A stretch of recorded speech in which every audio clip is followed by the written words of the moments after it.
My name's Lucy Oates, and I have the pleasure to introduce the first panel of the session today. I work in open access at Oxford University Press and have been very privileged to be part of the organising committee for this conference.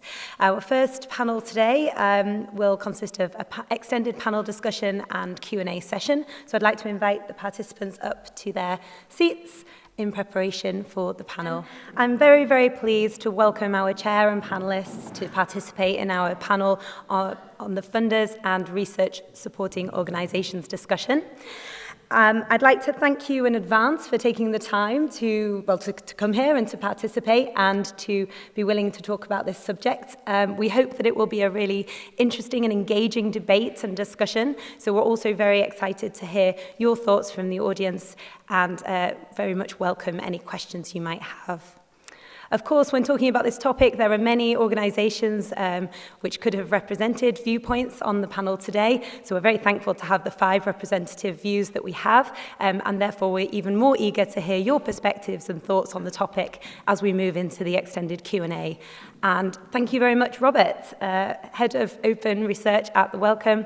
Robert Kiley has kindly offered to chair our panel today, so thank you for your time and effort that you've put into preparation for it as well. So, over to you. Thank you, Lucy. And welcome to this panel session.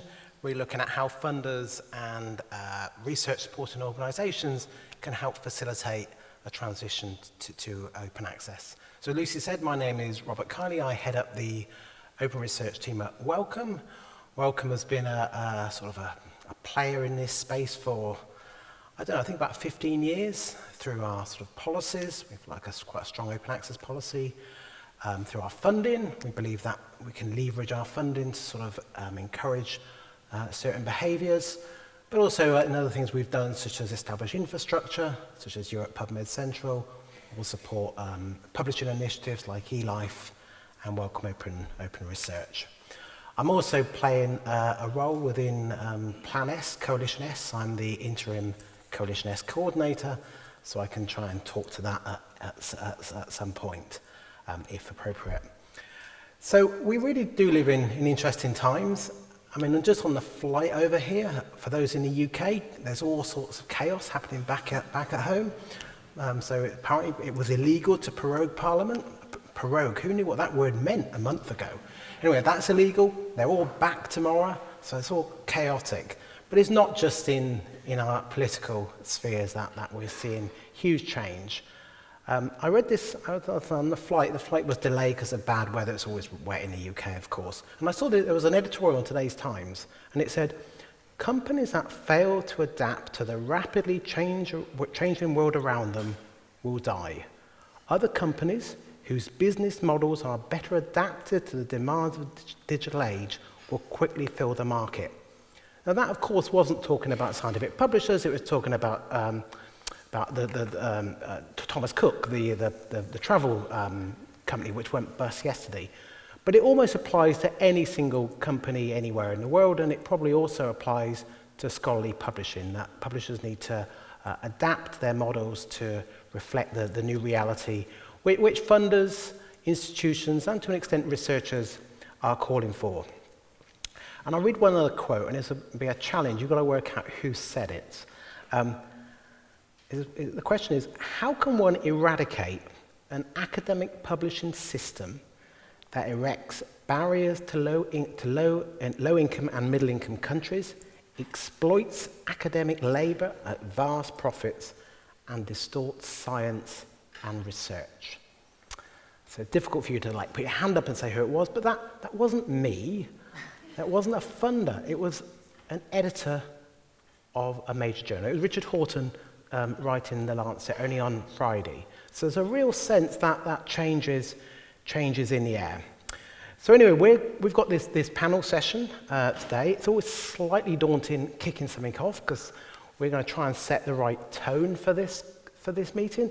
We want this to be a sort of a conversation, and that obviously means letting other people speak, listening, engaging, where appropriate, challenging, but do so in a sort of constructive way.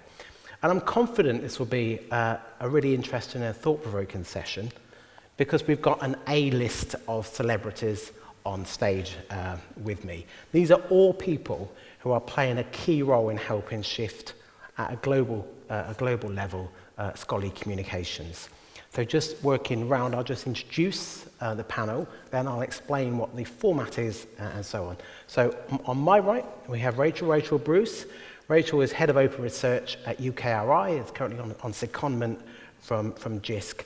And one of Rachel's key sort of deliverables, if you like call it that, but is to deliver the review of UKRI's open access policy. And obviously speaking from a purely UK perspective, because we've got tunnel vision, really interested in hearing the outcome of that. Next to Rachel, we have Colleen Campbell.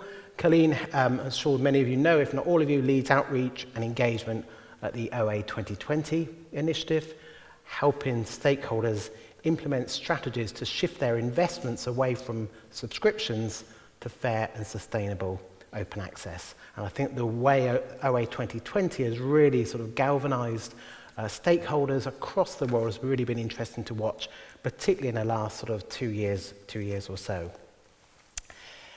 Next to Colleen, we have Alex Coles. Alex heads up the CERN Scientific Information Service, including all their publishing activities. Alex is also the operations manager for Scope 3. And I always, in my mind, view Scope 3 as like the very first sort of transformative agreement. And this is done at a global scale. And I always think, so Wellcome's sort of mainly focused on sort of the life sciences, but actually we should always just watch what the physicists do and copy them, because they were there with the archive, back in 1990, really before the web had been established. And now we in life sciences, with bioRxiv and medRxiv and all the other archives on the planet, of copying them. And I think we're sort of now looking at the Scope 3 model with real interest to see how we can emulate that sort of model. And last but not least, Ian Coulthard at the end.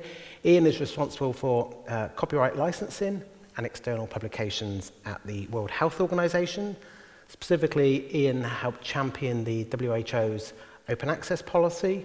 He supported the development of the IGO copyright Creative Commons license, the IGO-CC license. And for me, what I'm really, really pleased to sort of have Ian here, because he recently led the work which resulted in the World Health Organization and TDR get behind Coalition S and become members of Coalition S. So that's our panel. What we're going to do is I'm going to ask each of them to give sort of a 5-minute overview.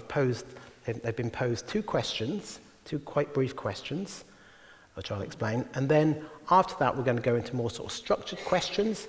It's a little bit scripted, as you can see, but I will use my role as chair to sort of add questions as I see fit.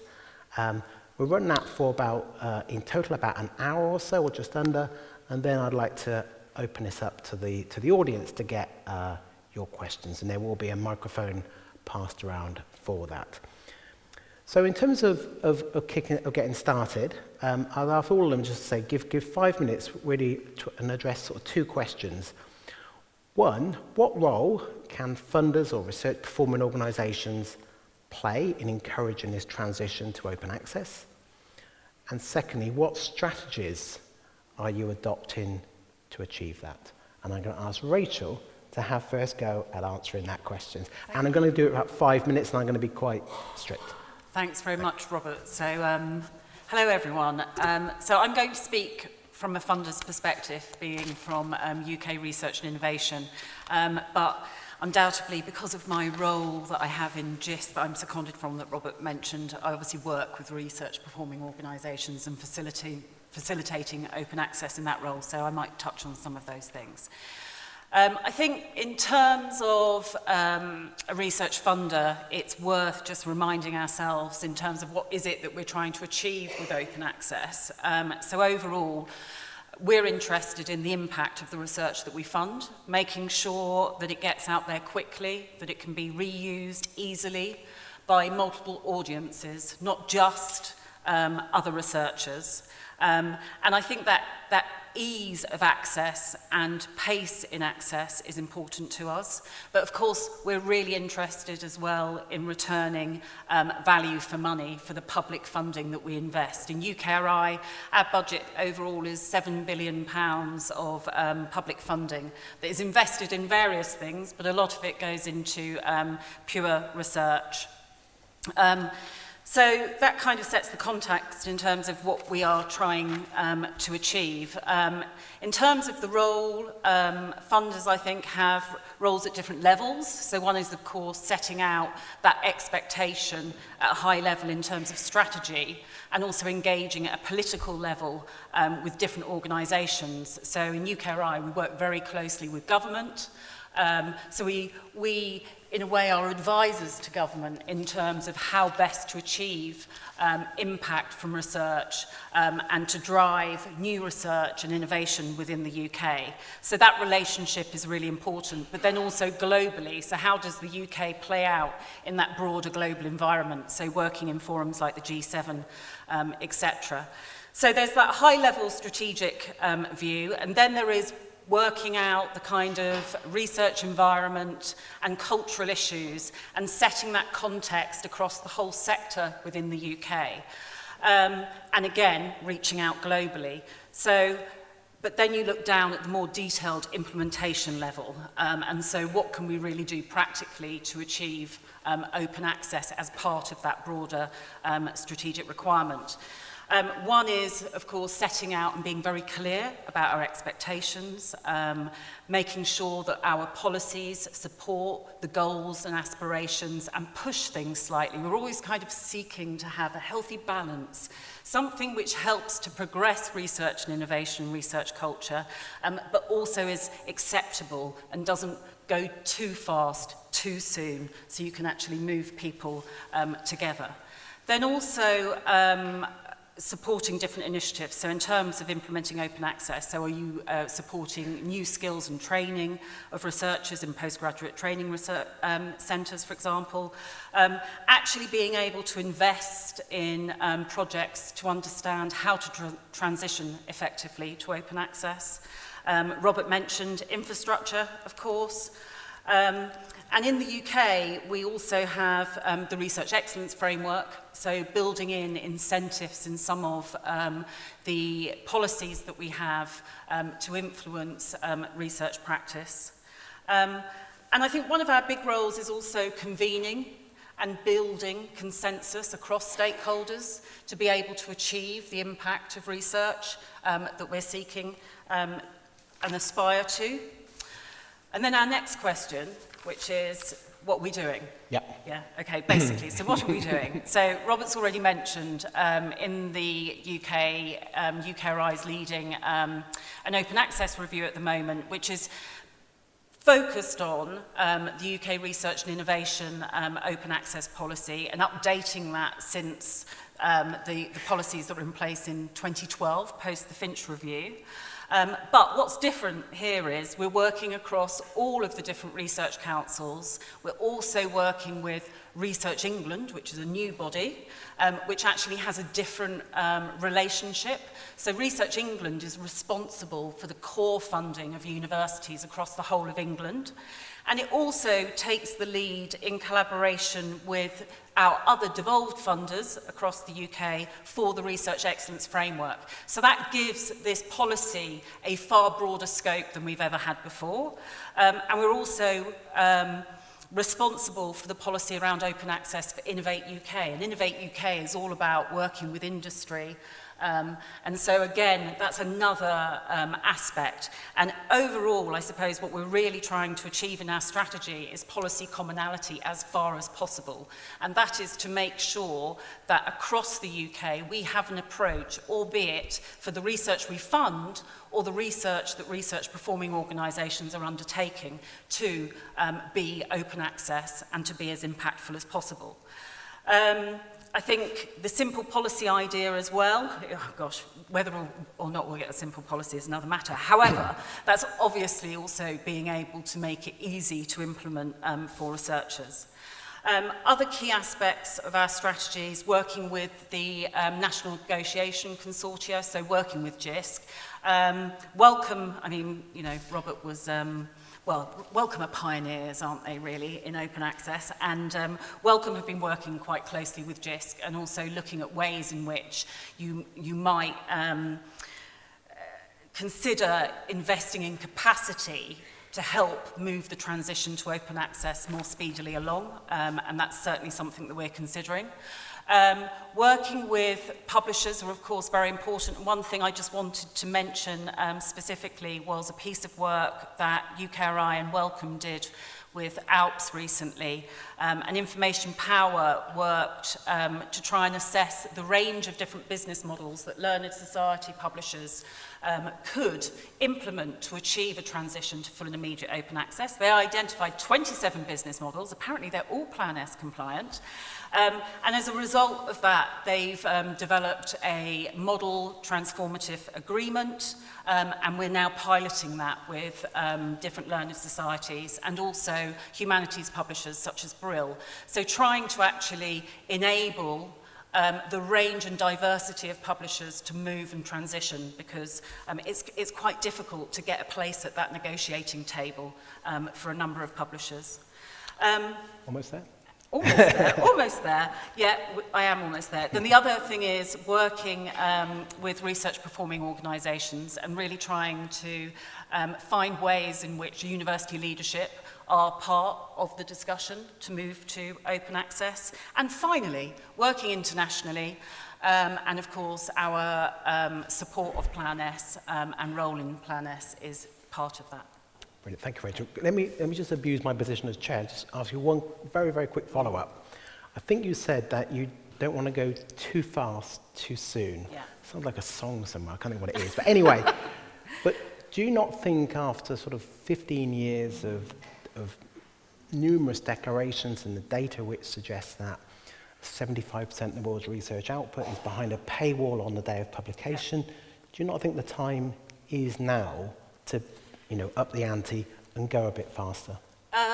Yes, and I think that's sort of what Plan S is about, frankly. I think that Plan S has helped spur that conversation, and so we are seeing evidence of real change. And we won't be able to answer any of your other questions, Robert, if we dwell on this too much.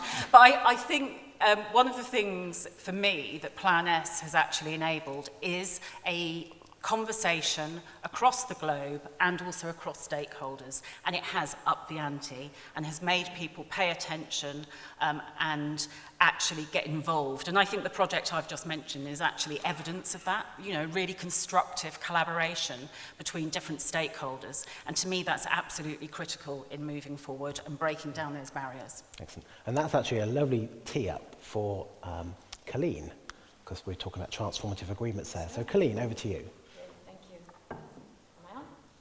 I think you've got to push the button. There you go. Okay, thank you. Thank you very much for this opportunity to talk with you all about open access strategies.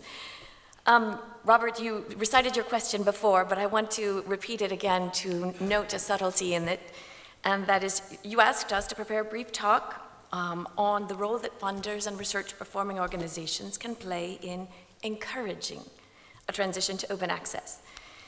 And what struck me about this request was precisely that word, encourage, in this context, because it's such a positive word, it's a very happy word, but used here immediately highlights the tensions that are at play in scholarly communication. Whom should be encouraged? Authors, publishers, institutions? Who has the responsibility for the transition? The organizations, the research performing organizations that participate in OA 2020 embrace multiple strategies to encourage a transition to open access. We have established and built up archives and repositories to showcase the research produced at our institutions. We engage with open access publishers, creating agreements that will facilitate publishing for our authors and alleviating them from actually having to pay for publishing. We invest in open access infrastructure that will benefit the research community at large. But, of course, all of these strategies cost us money. And all of these strategies put together simply do not generate enough leverage to transform the subscription system. Otherwise, we would not be here some 15 years later talking about transition. If we are to achieve the benefits of open access to research on a large scale, we cannot rely solely on approaches founded in the principle that if you build it, they will come. Research performing organizations must do more. We are spending billions of euro and dollars year after year after year on an atavistic, exclusive, and broken system of scholarly publishing. And the system cannot be transformed with business as usual. We have the responsibility to use the economic leverage of the institutional funds that we spend on the subscription system to drive the transition from within as well as from without. Nearly 140 organizations representing over 6,000 individual institutions worldwide have signed the OA 2020 Expression of Interest, embracing a shift of our funds from subscription paywalls to open access publishing. One of several pathways pursued by our community is to negotiate transformative agreements, mentioned before, with commercial publishers. And this is a strategy that enables us to liberate our investments from this lockbox of subscriptions so that our money flows not directly to publishers, but follows our authors wherever they choose to publish. There is a symmetry in the role of funders and research-performing organizations, as we are each contributing financially to either side of the scholarly communications chain. And if we make mindful decisions in harmony about how we invest our money, that symmetry can become a powerful synergy, enabling us not only to encourage the transition, but to deliver the broadest possible range of open access publishing options to our scholars and scientists. And I'm very much encouraged by what Rachel was saying about aligning the stakeholders. So I opened with that question, who has the responsibility for the transition? And if you will allow me a personal observation, I find that question is like asking, who has responsibility for reducing ocean plastic pollution? Who has responsibility for reducing our CO2 emissions? I personally, as a consumer, can make decisions with the money I spend that can contribute to making this, to achieving this transition. It is not one approach or strategy or policy that will affect the transition. It is our alignment that will affect the transition.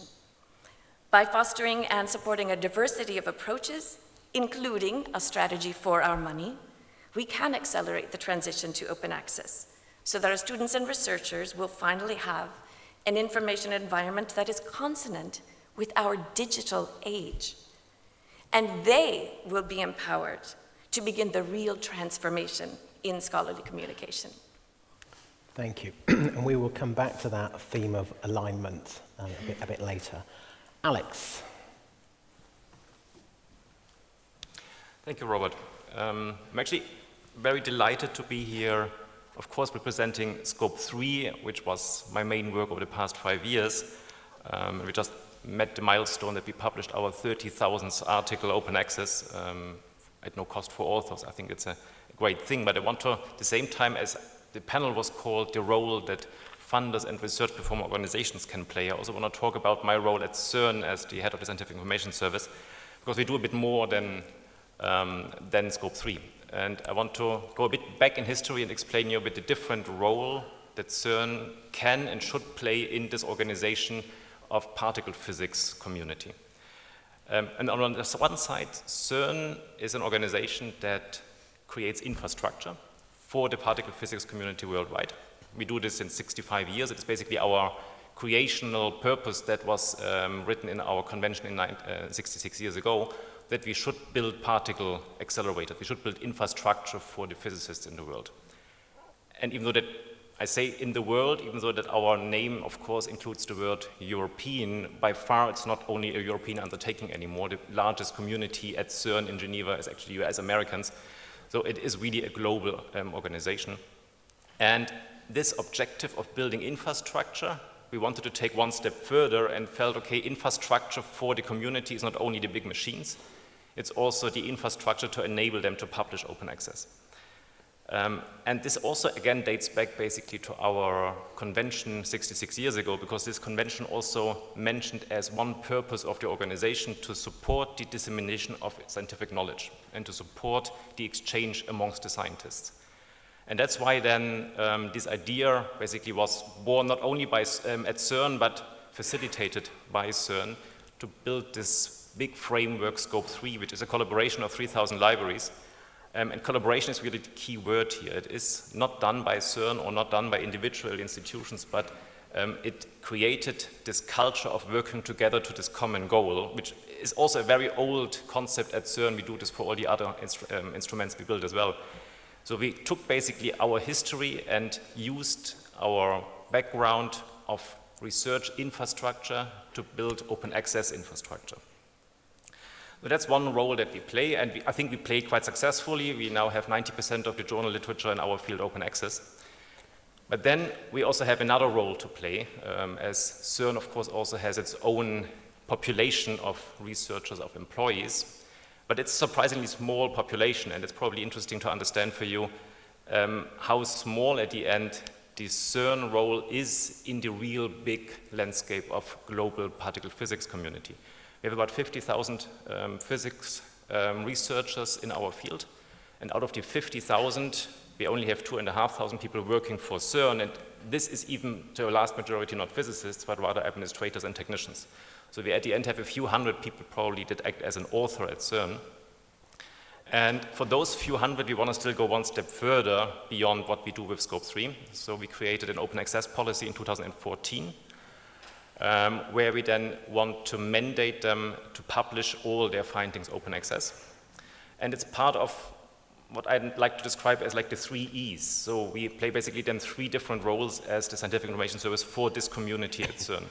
We want to enable them to publish open access by creating a central fund, similar to what also happens in many other institutions. So we centrally pay for open access publications. We want to educate them, and I think that's probably the key role that we have to play, to explain to researchers what is open access about, what are the benefits for them, and also to answer their fears or their uncertainties that they have. They probably have very different and misguiding information about open access. So we do a permanent educational effort. And then this limited enforcing that we can do with the policy. So we have a policy that mandates OA, but the culture of CERN simply doesn't really allow to have a very strict enforcement. So we more focus on the first 2, on the education and on the enabling part. And also here we are quite successful, I have to say. It's coincidence, the same number, but these are different 90%. So also for CERN itself, we achieved about 90% open access by a combination of Scope 3, which covers about half of that, and by centrally playing that role as scientific information service to help our authors to comply with this policy. And I think that's probably one key part also, coming back to what Rachel said before, not going too soon, too fast. I think I totally agree with you, Robert. It's really time after 15 years to go one step. But I also realize from our community, it will not work if we do it against the researchers. We have to give them the tools and we have to give them the framework that they can apply our policy, our mandate, and then they will also follow, but it just takes a bit of time. And if you look at Scope 3, for instance, it took, not me because I only joined the team in 2014, but it took my colleagues 7 years to get to the stage that you could even start with Scope 3. So unfortunately, it seems that things take time, and I think we are now reached the level that we have the momentum to really make the change. Excellent, thank you very much. And Ian. Thank you, Robert. Ian Coulthard, I'm assuming you might not know that much about World Health Organization, so I'll just say a few words about that. So WHO is the UN Agency for Health. We're a technical agency. We work with 194 member countries across 6 regions, and we have one of our regions is headquartered here in Copenhagen. And we also have 150 country offices. WHO recently set up a science division headed by our chief scientist, who is Soumya Swaminathan. So whilst WHO is not primarily a research performing organization, We're a research funder, and we fund around $200 million of research per year in low and middle income countries. So we've had an open access policy since 2014. The root of the reason for the setting up the policy was that WHO is essentially a largely publicly funded international organization.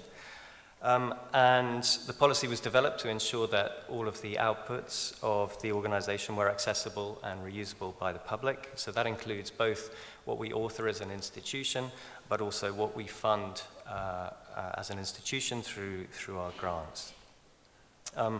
We actually see open access from quite a few perspectives, because WHO is a publisher in our own right, so we publish journals and books.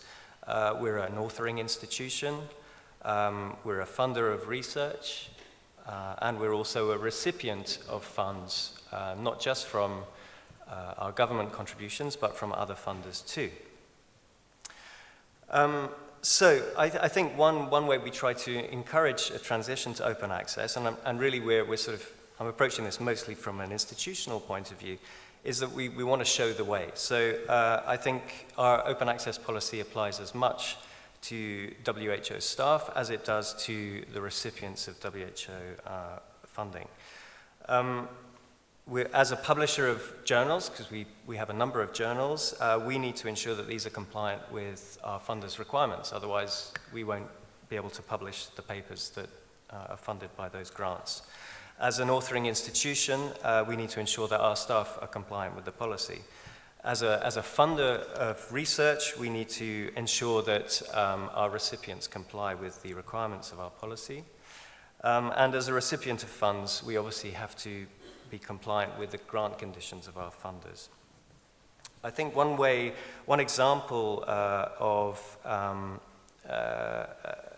a project that really encouraged transition to open access for WHO was, well, Robert mentioned it in the intro, is the interagency group that we set up back in 2012 to look at open access and to specifically engage with Creative Commons to develop a suite of Creative Commons licenses for international organizations, really to reflect the legal status of these organizations.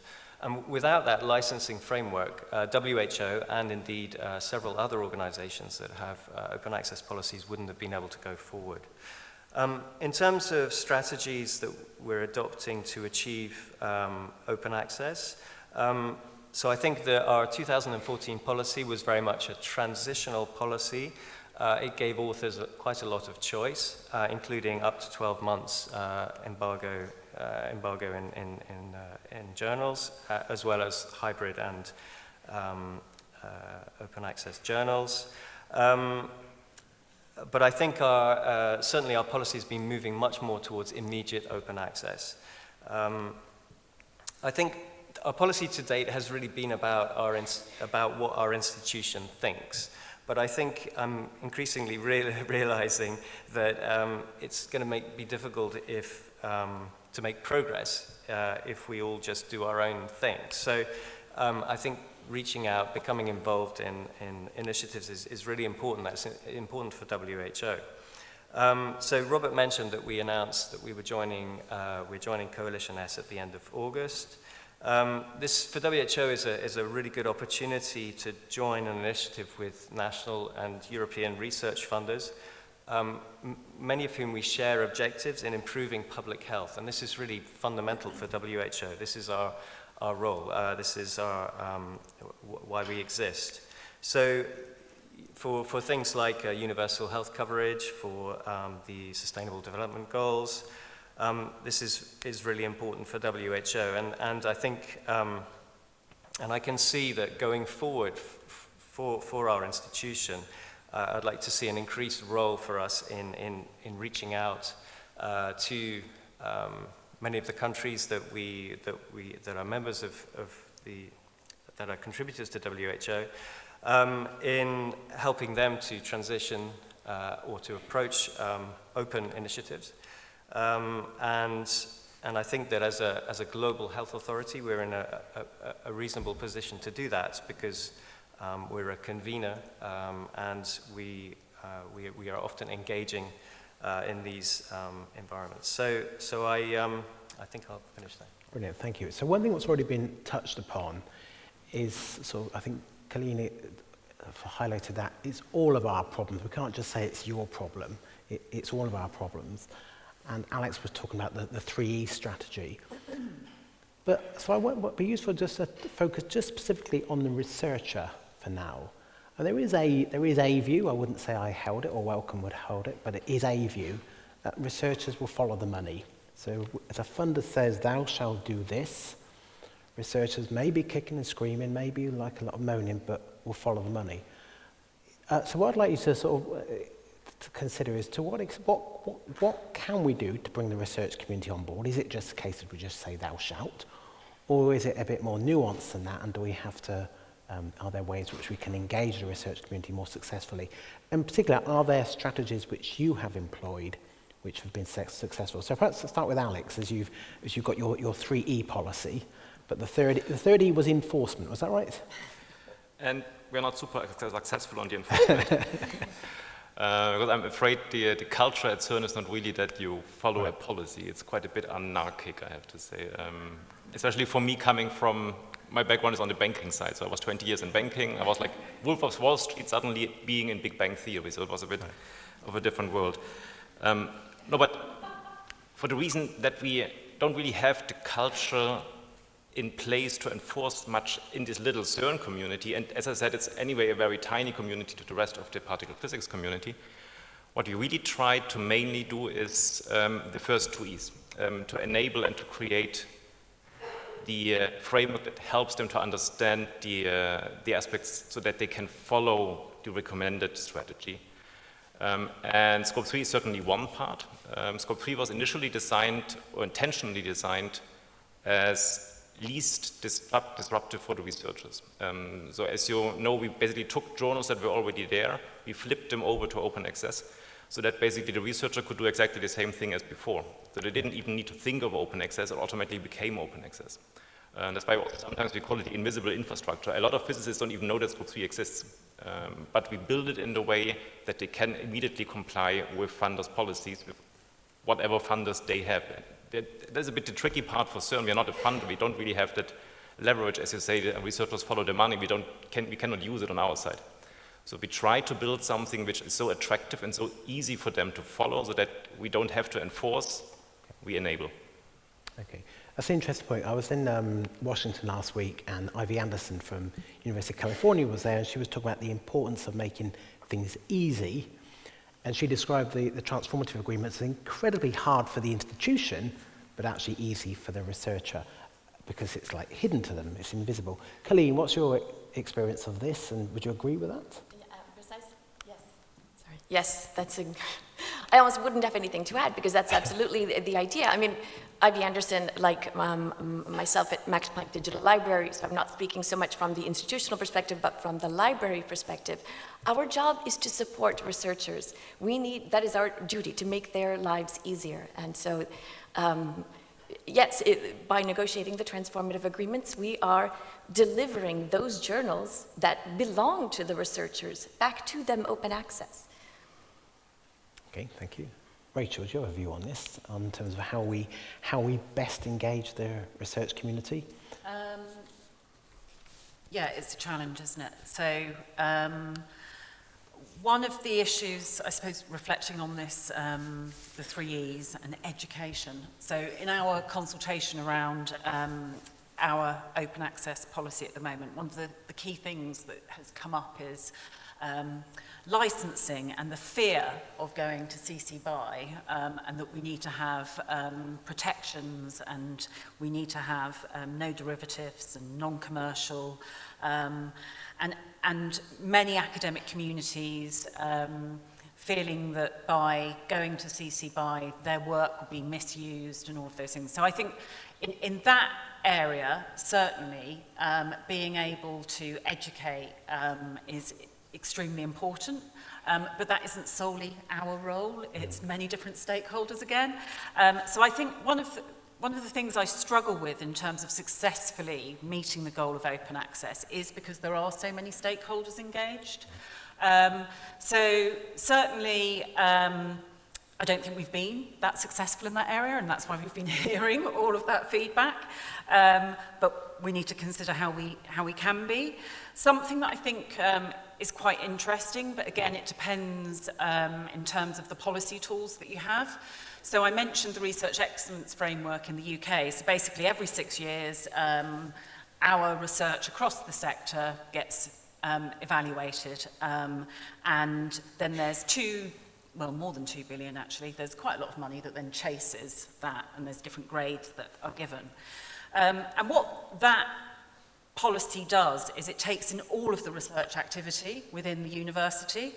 And one thing that was actually quite interesting, so in the current ref that's up and coming, open access is a requirement, and to be eligible to submit your research to the ref, it needs to be open access and deposited at the point of acceptance. That was also quite important, so it was actually getting involved in the research stream up front. And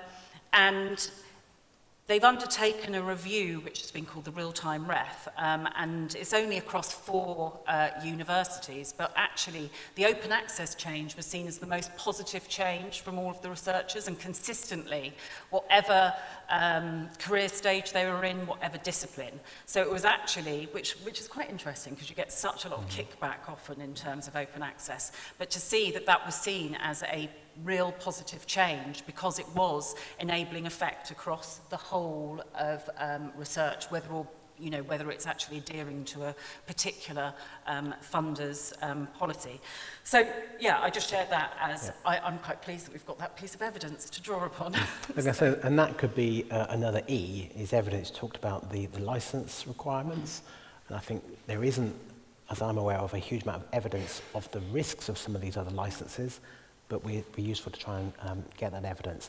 So we're talking about quite sort of friendly things, education, encouragement.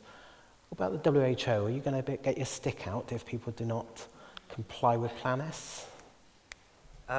Well, I suppose from an institutional point of view, we can do internally, right, with our staff, but that's not, I think that's another issue. But in terms of how the research that we're funding, as I mentioned, most of that is going to institutions in low and middle income countries. So that's by programs and partnerships within WHO, such as the Tropical Disease Research Partnership. TDR actually has a very high compliance rate of 80 to 85% in terms of open access. They write it into their grant agreements and that kind of thing. But I think that it's not, it's worth bearing in mind that the authors that they're funding in many cases might not have access to the high, very prestigious journals. And so I think open access is something that also reflects that aspect. Programs like TDR are also working in a lot with implementing research and translating research into policy. So there's a very strong contact with communities in these countries. So I think that's an important thing to bear in mind. And so the research is feeding into these initiatives. So obviously, colleagues have mentioned it's really important education and that the researchers understand that, and the more we can do in that area, the better. In our world, it's quite challenging to do that, but through our programs, I think we can do that quite effectively.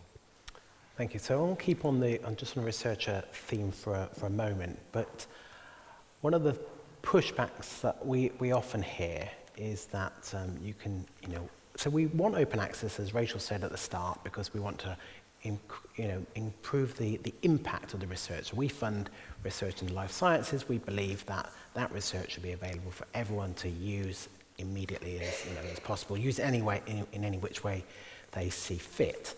And we think there are some great venues in which you can publish that research.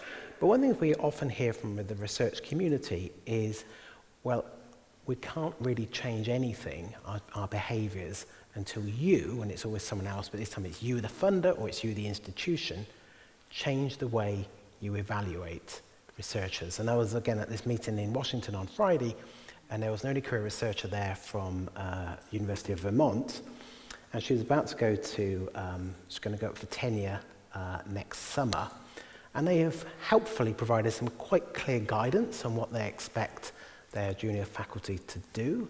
And right at the top, it is like, we will assess you, and it does say in the following order, and right at the very first thing, it is publication in high-impact journals, and then right at the end, it talks about, and if you also share your data, and on your code, if you can be bothered to, sort of thing. But it was really clear, like, this is what, if you want to get tenure here, you do this, you can do this other stuff, that's nice and warm and fluffy, but it's not really going to make any difference.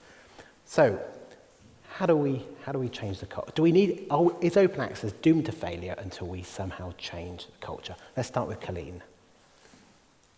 Absolutely not doomed to failure, no.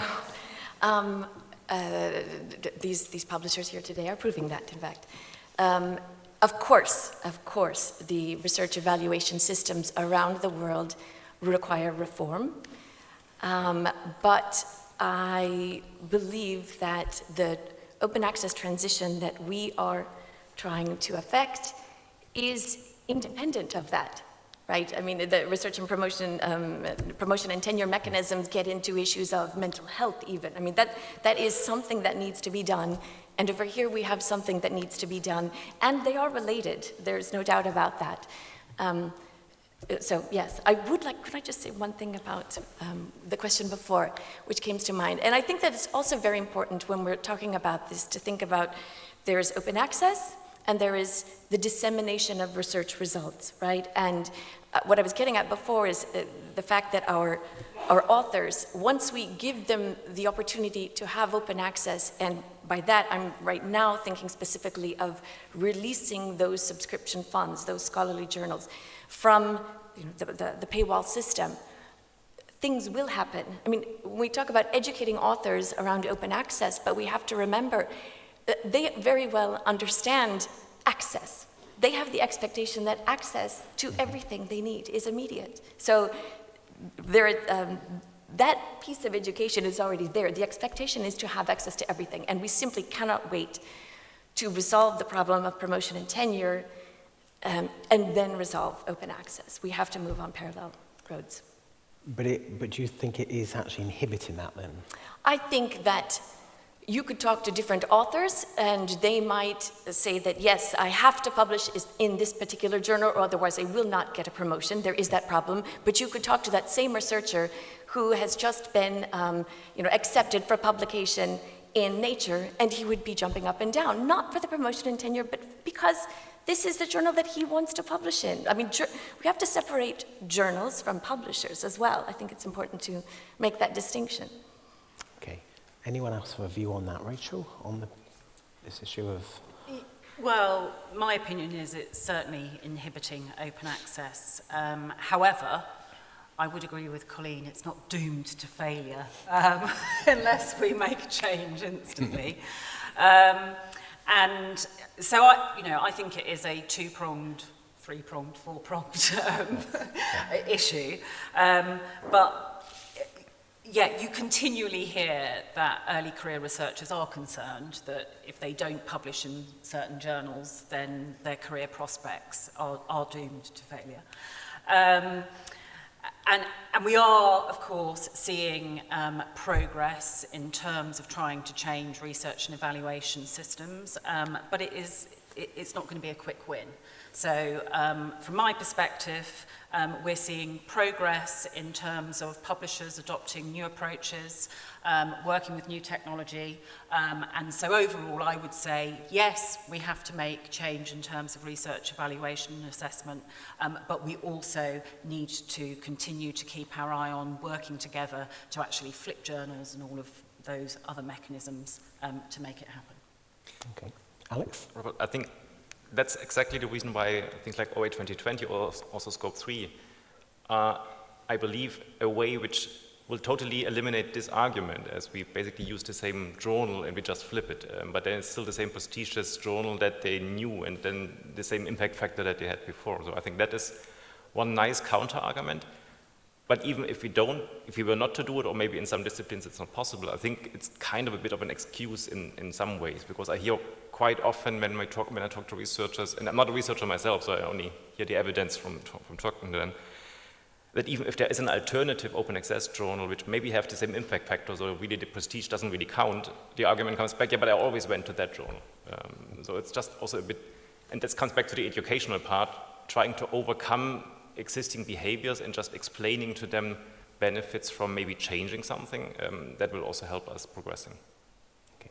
Brilliant, thank you. I want to just change tack slightly from conscious of time.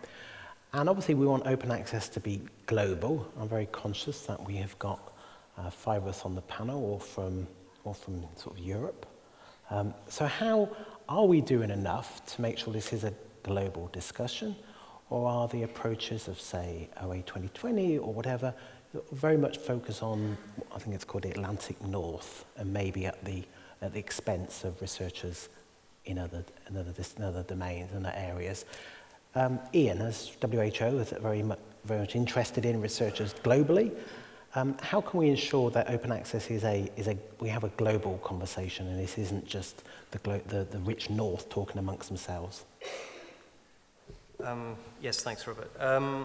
Well, I think we've seen different approaches in different parts of the world for whether there are different approaches for different fields. Our area is sort of biomedical. It's I suppose, slightly more advanced in that area in terms of pushing for open access. Is it realistic we can get all stakeholders on board for one initiative? That's going to be a challenge, but I think if we always have an eye on the goal, the key goal of the Berlin Declaration, I think that's important. I think we've got to think about what we can bring to the discussion, and I think that's where we can bring a sort of global health perspective to open access. I think when we think about some of the big challenges that we're facing, it seems inconceivable that we would have a barrier accessing research for improving public health when we're considering some of the sort of global public health problems that we're trying to, and with major stakeholders we're trying to address. So clearly access to publicly funded research is fundamental and essential. So we think that yes, I mean we're going to have, they're going to have to be different approaches. I think it's going to be difficult to coordinate one single approach, but I think if we keep our eye on the goal, the end goal, we'll converge on that. Thanks. Colleen, is OA 2020 this sort of just global north or not? No. We have participants from all continents of the world, actually. So it is a global thing. I mean, the point is, again, OA 2020 fits in a broader rows of open access strategies of research performing organizations. So I'm just right now focusing on the money that we're investing in subscriptions. And we have to understand that those scholarly journals behind subscription paywalls are published by global publishers. And I assure you that LMICs are paying for access to those journals. And so this, of course, we realize, we know that the money globally that is spent on subscriptions is amply sufficient to sustain open access publishing of those same journals. Getting down in the details, of course, requires a bit of attention, a bit of creativity, and data. But in the work that we are doing, we are seeing that, yes, the money is there. So. And Alex, I assume the scope 3, you mentioned, I think, 3,000 institutions, that is global? That's global, even though that we don't have that many participants from low and middle income countries. We have only one in Africa, unfortunately, South Africa, but it's a good example. I was just recently at a conference in Cape Town, and there was also, of course, a discussion also with Colleen on OA 2020. And I think it is very true that, of course, we cannot apply always the same rules and commercial aspects that we think of for Europe or for North America to Latin America or Africa. But on the other hand, they're also paying a hell of subscription fees in these countries, and there is this money already available that they can also use for transition. So I think the overall concept of transforming to open access will work globally. And for me, I think the biggest risk is if we were to stop now these kind of initiatives to maybe wait another 5 years till we have the golden grail of a new concept, because then at the same time we also lock everybody out, not only the low and middle income countries, but all the wider public to access to the scientific knowledge. So I think to accelerate initiatives is in the interest of everybody globally. Okay, thank you. Rachel, do you have a view on this, or? Yeah, I would agree, and I think in terms of, I suppose what I'd say is I do think it needs more attention, right? And so at the moment, one of the things, again, that we're doing is trying to think about any impacts in terms of the way in which we make changes on lower and middle income countries. I do think that there needs to be more of concerted effort around addressing that part of the challenge that we can sometimes ignore. And I presume that with Scope 3, there are all sorts of different adjustments in the way in which the fees are distributed according to different measures and those things. So we need to actually learn from different initiatives so we can progress. So that would be my observation. Okay, so maybe just to quite directly respond to that. So yeah, of course, we have some measures in place. For instance, we ask all participating countries to pay 10% extra, which we can use to subsidize in some countries we can really not afford to pay. But on the other hand, it also establishes again a bit of the South is depending from the North, which we also don't want. So really coming up with this flipping mechanism is probably the most promising from my point of view to have a real global change. Okay. So related to that, how can I'd like to get your thoughts on how best we can coordinate these activities so in sort of we're aware of sort of a Europe initiative and it's spreading a little bit of Plan S. We have America in Latin America. We have other initiatives, OA 2020 and so on. How can we sort of coordinate these should we coordinate these initiatives to try and create a consensus, or should we just sort of let 1,000 flowers bloom and it will all work out in the end? What is going to be the most effective strategy for bringing all this global community together to realize this objective? That's a really hard question. Colleen's looking at me, so I'm going to ask Colleen first. I feel almost as if you have set me up for this question because I think it's what Coalition S has defined in the Plan S principles in terms of implementation, and that is there are multiple pathways, and so yes, we must be embracing of strategies and not focus on one strategy over another, but embrace all strategies and move forward together in as much as possible. Yes, of course, trying to coordinate, as I mentioned before, funding organizations, research performing organizations, coordinate, work in harmony, and multiple pathways. Great. Anyone want to add to that? Alex? No? I think because that's really something close to my heart. I believe we have to allow exactly these different strategies. Well, that, from my theory, that's the major thing that held it up in the past, that we had open access activists and open access activists fighting each other over the best strategy instead of just working together to the same objective, opening up the science. So allowing the different strategies just walk along with in the same direction is exactly what we need now. Excellent, thank you. So that was the relatively scripted part of it. So now I'm going to open up the questions to the audience, and feel free to ask our esteemed panel anything you like. There are microphones, so if you can just, so we can see you, stand up and indicate your name, and where's the microphone? Where am I looking at? I've got Stuart at the front that's got his hand up, so perhaps we can give Stuart a microphone. Sorry, it's down there. Sorry, can you hear me? No. Well, I can, but...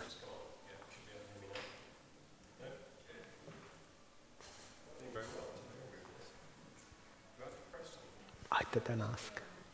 Okay, how about that? Okay, I'm just going to shout in that case. So I had a Well, do you want to shout here? It's working now, Stuart. Oh, Shall I just come up to the thing? never. There we go. That's working now, right? Good. So I had a question for Ian. So you're one of the rare examples of a funder and a publisher, and I come from an organisation, the Royal Society, which is also a funder and a publisher. And I agree with you, it's important to have your policies aligned. So can I ask you, now that you've joined Plan S, what implications there are for your journal publishing? And are your journals basically all compatible with Plan S, is the question? So, good question. Not yet is the answer. We know that obviously there's a number of things we have to do to be compatible with Plan S, with our journals. Some of them are open access. In fact, they're all free access, but they don't really tick all the boxes of open access.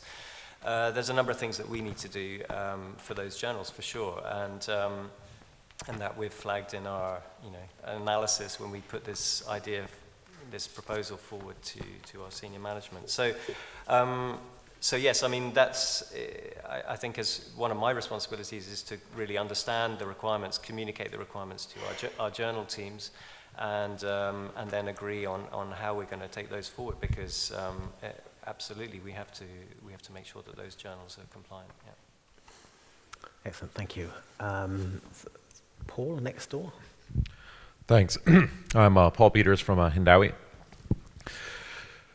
So in all the discussions around Plan S and various transformative models, there's a group of journals that are just noticeably left out of this discussion always, which is the journals that already meet all of these criteria, the fully open access journals published by organizations that have been committed to this for over a decade.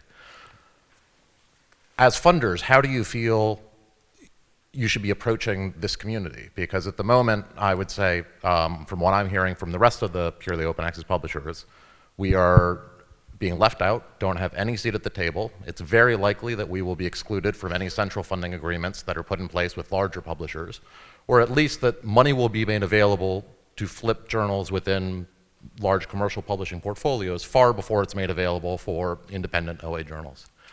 Clearly that's not the aim of what's going on here, but I'd like to hear concretely what the plans are to start addressing, supporting this community as much as you would the existing subscription journals.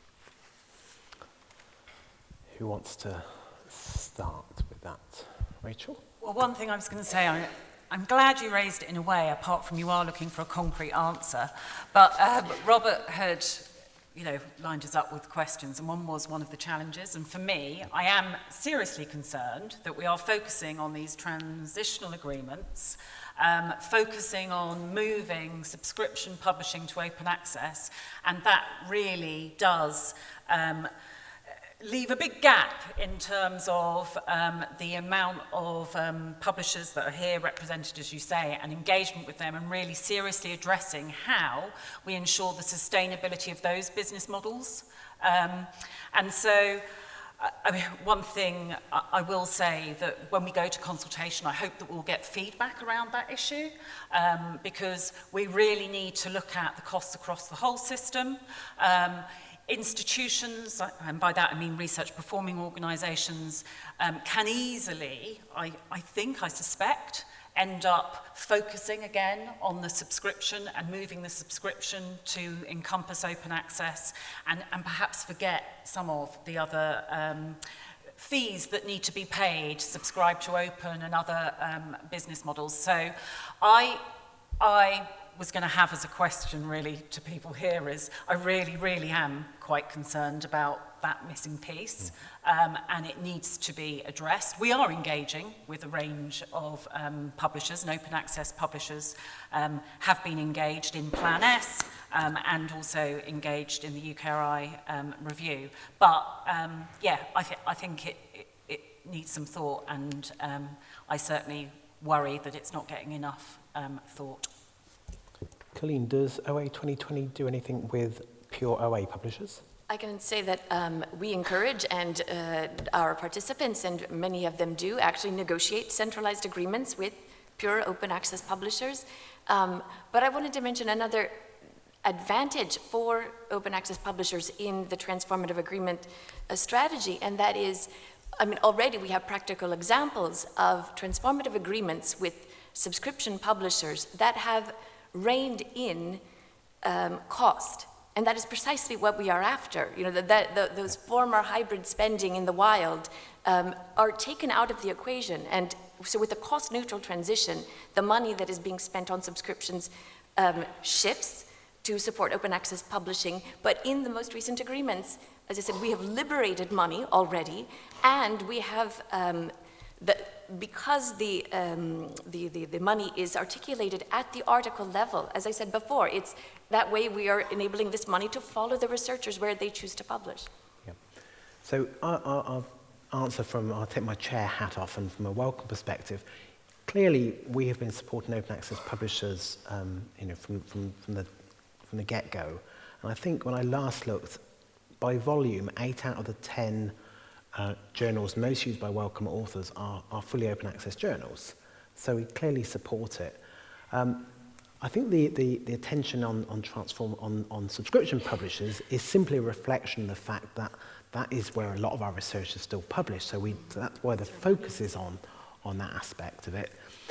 But if you look at something which we Coalition S published in Nature a few weeks ago, which was like, we get asked, what's going to happen beyond 2025? And you think, well, the politics is changing so quickly, what's going to happen by tomorrow? But the question was, what happens by 2025? Because these transition agreements only get funded till 2025. The clue is in the transformative, they're meant to transform. And we explicitly said we will fund publish agreements. And I think that means, what I take that to mean, is that we would already fund publish agreements for open access publishers. So at the moment we've got an APC model. It's probably fair to say that's not universally loved. People are looking for other ways of doing that. And I think we'd look to you, the community of OA, Open Access Society publishers, to sort of come up with alternative approaches which perhaps will lower the cost slightly because we're not having to pay a per unit charge.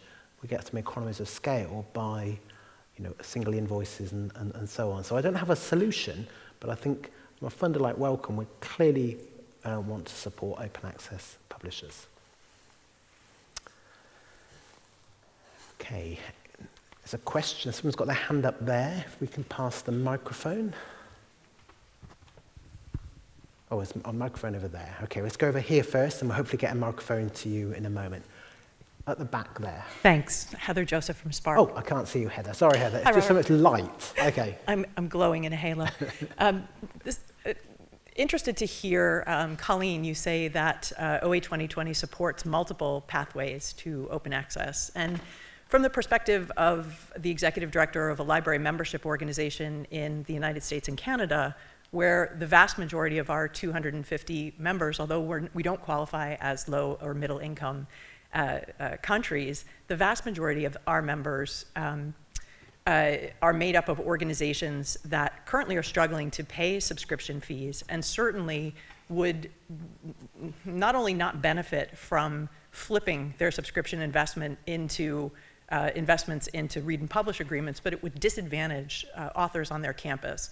We'd end up replacing a problem of access to science with a problem of participation in science on, again, the vast majority of my 250 member campuses. What are the strategies then that OA 2020 would suggest to these campuses that are not interested in supporting the current publishers that their money is going to, and also would end up disadvantaging the researchers that these agreements are designed to support? There's a lot in there, Heather. Let me see if I can unpack it. Strategy. Okay, well, as I think I said at the beginning, Open Access 2020 is made up of research performing organizations who are adopting multiple strategies to open access. So, if you will, a comprehensive strategy, the Wezenau in the Netherlands, that's what they call it, the 5 pillars of open access. And one of those pillars is open access negotiations with publishers. So, OA 2020 is focused precisely on the strategy of taking our funding out of subscriptions, because that is where the initiative was required, right? I mean, you have a core who is working on repositories. You yourself are advocating in policy, and so we needed a dedicated initiative to bring people together to address those global publishers at eye level. So this is what OA 2020 is. This is why I'm talking a lot about the strategies to transition the money.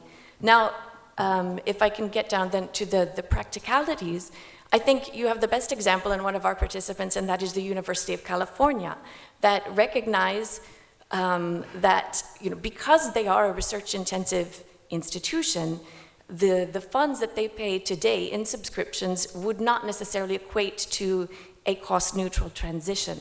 However, this is where it all starts, right? The starting point is understanding your publication trends and the money that is being invested in publishing, both in terms of your subscription expenditure, which right now is something utterly opaque to the world, and so therefore not subject to the standard laws of competition, but also hybrid OAs in the wild, which is a significant amount of money. So once institutions like California have understood that data, understood what costs involved, then they came up, that is the starting point, they come up with a solution. All right, how can we make that transition? And the proposal they came up with is a multi-payer model in which authors would be requested to contribute some of their grant funding, and the library is using the funds that today they are spending on subscriptions to support open access publishing. So it satisfies, that need. And if I just might, one tiny little comment, and that is, you mentioned disadvantage, but I would go back to what Alex was getting at before. I mean, it might be an immediate complication in terms of finances, but we can find ways, like California has, because ultimately, open access can only bring advantages. Thanks, Colleen. There's a question over here, yes, at the back there. Hi, my name is Yvonne Kempfens. I have a further question about if you see a role for yourselves, and the question is to all of you, in influencing the publication behavior of researchers, so actually the research community. I think some of you mentioned they agree to certain principles, but still want to get their article published in journal X, Y, or Z. So do you see a role for yourselves in working on the behavior of the researchers in their publication behavior? Well, Alex, do you want to start with that?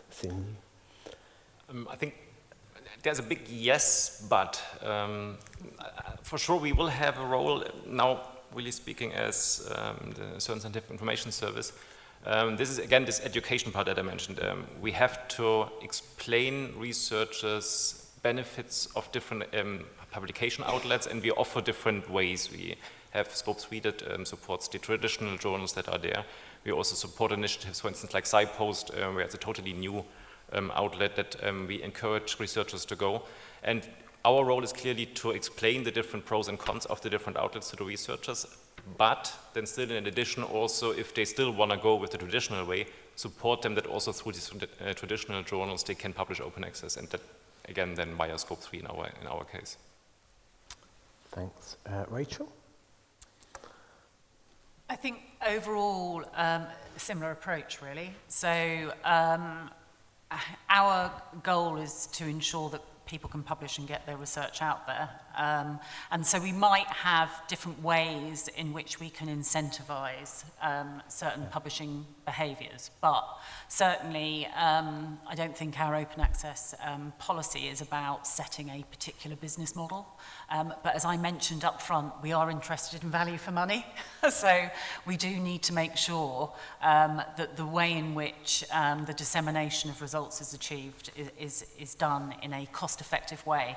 I mean, effectively, as we all know, what we're seeing is the costs are going up and there's pressures on institutions. So we need to manage that via certain mechanisms. But no, it's not our role to say you must publish in this place.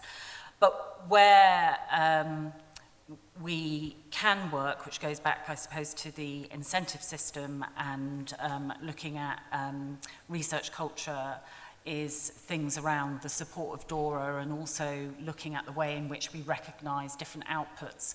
And actually we've done quite a lot of work on that. So all of our peer review panels have had training, and they have guidance. There's updated guidance being issued to them all in terms of how they should recognise all contributions to research. And so there's actually quite a lot of effort in other bits, I suppose, and parts of our approach that can influence publishing behaviour or help remove some of the fears, I guess. I suppose just from a Wellcome perspective, we would, obviously they have to comply, our researchers have to comply with our policies, but we sort of do send signals that we want certain things. So our policy, for example, requires that articles have a data availability statement. So we recognise the importance of rigour and reproducibility, and we think one way in which we can facilitate that is ensuring that when a research article is published, the reader, or even the peer reviewer, has some way of understanding how they get to the data. So we're sort of, it's more subtle than just saying thou shalt publish here. We've got that policy, but then we're also sending signals to encourage certain behaviours from publishers, like require a data availability statement, require ORCIDs and that type of thing. And at Wellcome, we have just launched a big sort of research culture initiative. At the moment, the focus of that is on ensuring that there's good management in place. So when we have this, there are problems, we know, this sort of culture that you work sort of 24 hours a day, 7 days a week, particularly if you're an early career researcher, maybe you're not adequately mentored and that sort of thing. So Wellcome's kicked off a conversation to try and work out how can we change that research culture. And I say the focus at the moment is on management, but I imagine fairly soon, within sort of, I don't know, a year or so, it will turn its attention to sort of like the publishing issue that, you have to publish to get your next career move and so forth. And how do we ensure that researchers, publish good quality, rigorous research, and more focus on that, the how will you do the research, than sort of the where it gets published. Ian or Alex, do you have anything to add? Yeah, from WHO's perspective, we haven't been too prescriptive about it to date. We've given authors and choice. But that's had interesting results as well. So if I look at the top 25 journals that we publish in, 16 of those are open access journals. So it's been interesting to see the results of that. None of WHO's job descriptions include requirements about where you've published. It's not a career. It doesn't contribute to your career. We don't mandate it as a funder that people should publish in certain journals. Just thinking about Plan S going forward, though, what I think is going to be useful is that at the author, when they, at the point of submission of their article, that they know that the journal they're applying to, submitting to is compliant with Plan S requirements. So I think that's what would be very helpful for our authors and our researchers going forward, so that they can understand that it's compliant. Okay, thank you. We've got a question down the front here, I can see. Thank you. Hi, my name is Sophie Wenström. I come from Stockholm University Library, and I also work within the European LIBER organization in our open access working group. And I caught something in social media the other day, and this might be something trying to provoke, so apologies, I'm not necessarily messaging my own ideas, but I would still like to ask the question. So the question was about transformative agreements, so maybe this is one for Colleen, and connecting to what Rachel said about spending public money wisely, that these big new transformative agreements should be put through a process of public procurement in order to somehow change the environment maybe a little bit, about also not just giving the money to the big publishers, also inviting in other people, comparing publishers to each other. What do you think about that? Do you think it's a way forward, or would it complicate the landscape, or trying to do even further? I mean, there are cries for transparency, there are workshops coming on about this, so would you care to comment on that? Is public procurement the way forward? Can we start with Alex? Because I don't fully understand quite how Scope 3 works, but didn't you effectively say we want to buy some publishing services? Anyone interested in providing them? That's exactly what we did. At the beginning of Scope 3, we made exactly that. We made a public procurement process inviting all publishers to submit a bid, and then we selected the participating journals based on the best value for money. Yeah. And how has it worked when you've renewed? Do you do that whole public procurement again every 5 years? We did not so far. We might do it again in the future, but so far as the basically we cover now 90% of the literature, there's not really so much more out which we could invite to add to Scope 3. So we keep continuously talking with the participating publishers and keep an eye on other initiatives that might be interesting. And at one point, then the governance in Scope 3 is always governed by this big 43-country organization, Scope 3 Governing Council, that takes the decisions. At one point, then this Governing Council will take a decision, okay, now it's the right moment to redo a procurement process. So far, we didn't feel that it's needed, as the landscape is more or less the same in our small niche discipline. Right. So, Colleen, if you take like Project Deal, I believe it was something like a 25 million euro deal. Sure, I think. So how did that happen? I mean, yes, of course. I mean, the objective here is precisely to get transparency around the costs of publishing. We have to realize we are in the midst of a transition. We're not there yet. So, in fact, the deal agreement, the fees are articulated. They're called a publish and read fee. So there still is that reading component until we all are in negotiating transformative agreements and can enact this change once and for all. There still is that reading component, and this is how the publishers have been able to actually never have to be subject to public procurement. So we are absolutely moving in that direction. It's going to take a bit of time, of course, because we still have reading, and yeah. Will UKRI have a view on this, Rachel? Public money? No, I think we're interested to monitor and see what's happening. Okay, brilliant, thank you. Robert, it's probably it's kind of related to the previous question as well, changing the publishing behaviors. I think this achievement that we will ultimately have, the transparency of the costs associated with the publication, might then also, of course, lead to changes in the behavior if authors know what is the price tag for their publication, which they typically don't know or are not really aware of at the moment.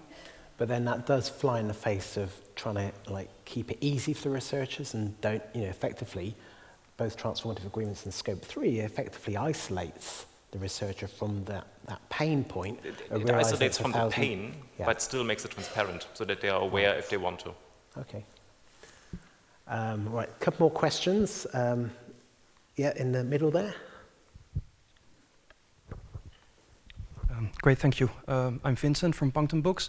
I would like to go back to the previous issue considering publishing incentives. And I was wondering, and this is an open question to the panel, whether you've been thinking about reviewing incentives, because I think one reason that scholars like to publish in certain journals, even if they're not open access, is because the editorial boards of those journals contain the scholars that they admire, and these are usually later career scholars who have no incentive to change editorial boards or to take their skills to an open access journal, because why would they? So the question is, considering also that reviewing is not a highly valued aspect of academic work, even though it's very influential, do you think that actually reviewing for open access journals and being in the editorial board for open access journals and valuing that within your let's say, review systems would also help this transition? Like if also reviewing for open access journals would be something that would be valued over reviewing for non-open access journals. Okay, thank you. Who wants to have a go at tackling that? Ian. Our staff and review for open access journals and for traditional journals. They sit on the boards of different journals. So I think, would we make this an incentive? I don't think so. I think that we'd be, I think the key thing is that they, well, maybe I should say I've been training on open access for a long time, and access started off before our policy quite low down on the list, and now it's like top priority for staff and for the researchers that we fund. So they understand that, and they take choices. But there's a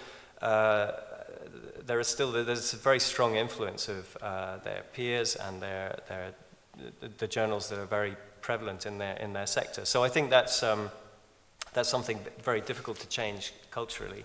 But generally, we find that, access, when you're talking about publicly funded research in a public health organization, access, no one argues with the importance of having immediate access. You can't put research, behind an embargo or a paywall, because the importance of that research is immediacy, and how it contributes to the work we do. So I'm not sure if I really answered your question, but just to give you a sense of how.